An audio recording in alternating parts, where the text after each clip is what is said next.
C'est l'une des pages singulières dans l'histoire de France. Grand angle consacré aux 150 ans de la Commune de Paris. Longtemps ignorée, parfois vilipendée, elle est l'étendard de la gauche depuis des années. Michel Vinocq, historien, auteur du livre Les Communards avec Jean-Pierre Azéma aux éditions Tempus, est notre invité. Bonsoir. Soyez le bienvenu sur TV5 Monde. Outre le livre que l'on voit à l'image, je signale aussi cette excellente revue dédiée donc aux 150 ans de la Commune de Paris.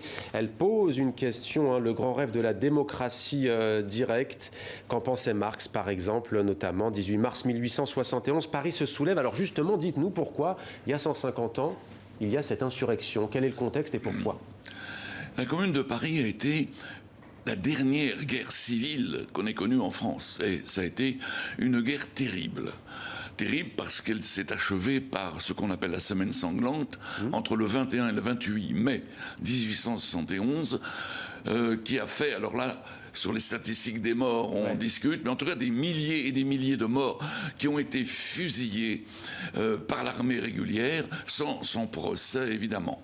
Alors c'est une guerre sociale, parce que d'après la statistique des prisonniers qui ont été jugés, condamnés, on a par conséquent des renseignements sur les origines sociales, etc., de ces combattants. Et quelles sont-elles, ces origines sociales? Et c'est évident que c'était les couches populaires, des ouvriers, pas des ouvriers d'usine, il n'y a pas de grandes usines à ce moment-là, ou très peu, des artisans, des ouvriers de petites entreprises, bon, et puis des employés, des petits commerçants également. Bon. Michel, institutrice?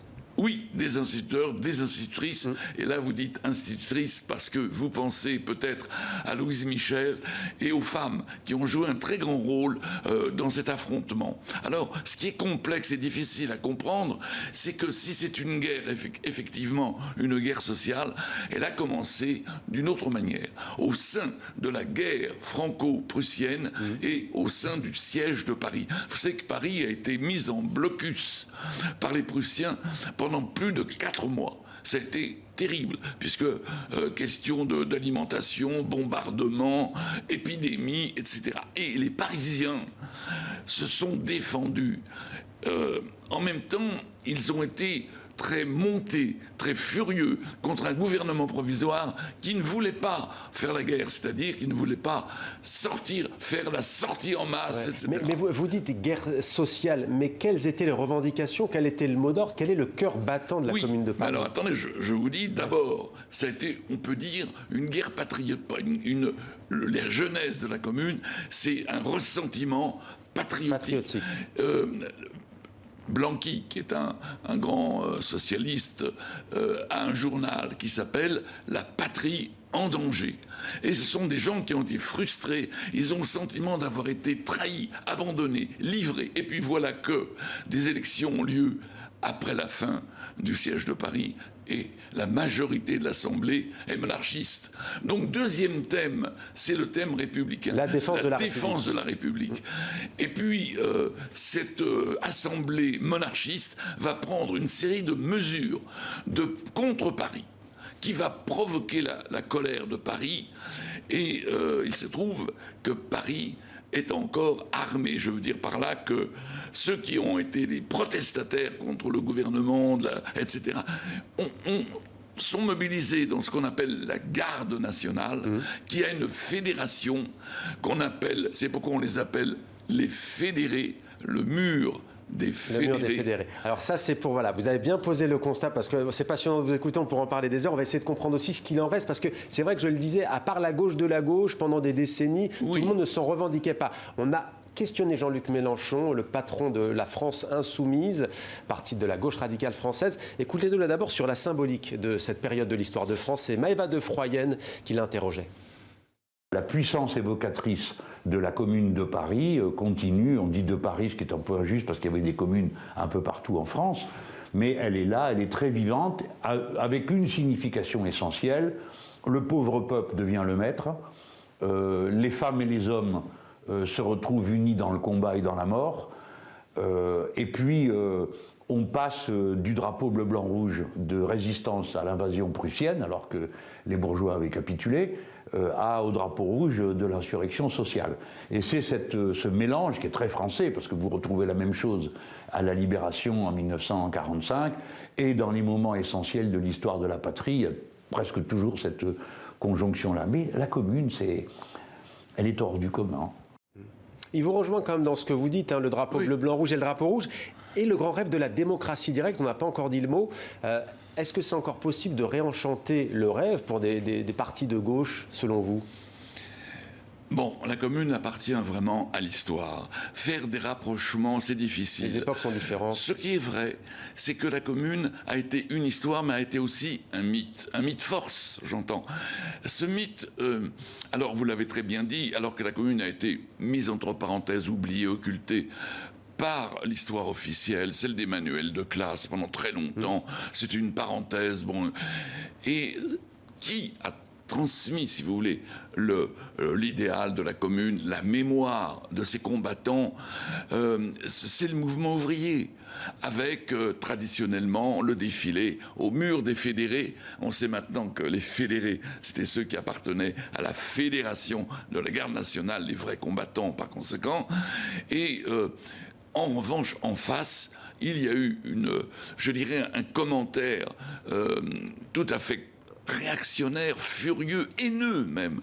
Quand on fait la liste des écrivains qui parlent de la Commune, c'est effrayant comment ils méprisent, n'est-ce pas, ces gens-là. On parle de démocratie directe. Comment ça fonctionnait? Alors, ça a duré 2 mois. Ça a duré 2 mois et 72 jours. 72 jours. C'était quoi? Il y avait des commissions, en fait. Alors, on n'a pas retenu leur nom, d'ailleurs. Bon, alors, effectivement, il y a surtout, c'est un pouvoir qui est assez décentralisé dans les quartiers, dans les arrondissements.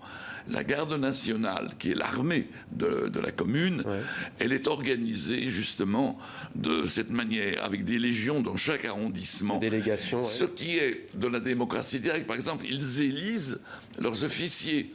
Mais malheureusement, ils n'élisent pas toujours les plus compétents. C'est ça le problème de la démocratie. Alors les délégués de commission, il y a Jourde, Varlin, Grousset, Cluseret, Frankel, Vaillant notamment. On a cité Louise Michel. Un mot sur les femmes, on va y revenir tout à l'heure dans la chronique culture tout de même. Les femmes ont joué un très grand rôle. Parce que dès le 18 mars, lorsque M. Thiers a voulu récupérer les canons de la garde nationale, et il a échoué, les soldats qui sont montés sur la butte Montmartre pour prendre ces canons, ont été immédiatement entourés par une foule dans laquelle il y avait de nombreuses femmes qui ont fraternisé avec les soldats, qui ont lâché leurs officiers. Du reste, ces femmes leur ont donné à manger, à boire, etc. Et tout au long de la Commune, on les voit s'activer. Alors Louise Michel, bien sûr, c'est le nom le plus connu, mais il y a bien d'autres femmes, y compris des étrangères, comme Elisabeth Dimitriev, qui est une Russe. Enfin, d'ailleurs, ça, c'est aussi un aspect intéressant. L'internationalisme de la Commune. Un des grands combattants de la Commune, c'est un Polonais qui s'appelle Dombrowski. Un mouvement qui dépasse les frontières françaises. Alors, on va réécouter, si vous le voulez bien, Jean-Luc Mélenchon. Peut-il, espère-t-il, et comment réenchanter les idéaux, si l'on peut dire, de la Commune de Paris pour les partis de gauche? On écoute.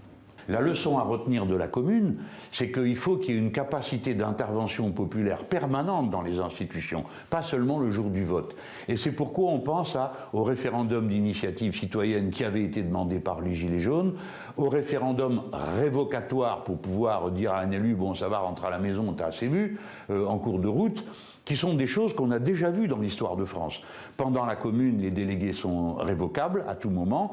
Pendant la Grande Révolution de 89, il y a aussi des processus de révocation. Ce sont des choses qui existent dans des pays tout à fait calmes, où il y a des référendums révocatoires et des référendums d'initiative citoyenne. On cite certains États de l'Amérique du Nord ou la Suisse. Bon, ces choses-là existent. La Commune de Paris, 72 jours qui ébranlèrent le monde. C'est vous qui le dites dans l'histoire Les Collections. 1 minute pour terminer, cher historien, si vous le voulez bien. Quelle est la leçon, au fond, de cet épisode dans la République française? On est à la Troisième République, hein. Moi, je dirais qu'il est temps que dans l'histoire républicaine, on réintègre la Commune, qui a été si longtemps, je dirais, maltraitée. Vous savez, dans le manuel de Lavis, qui était le manuel des classes primaires au début de la Troisième République, la commune est très maltraitée. Or, ce sont des gens qui ont été massacrés ou déportés en Nouvelle-Calédonie, etc.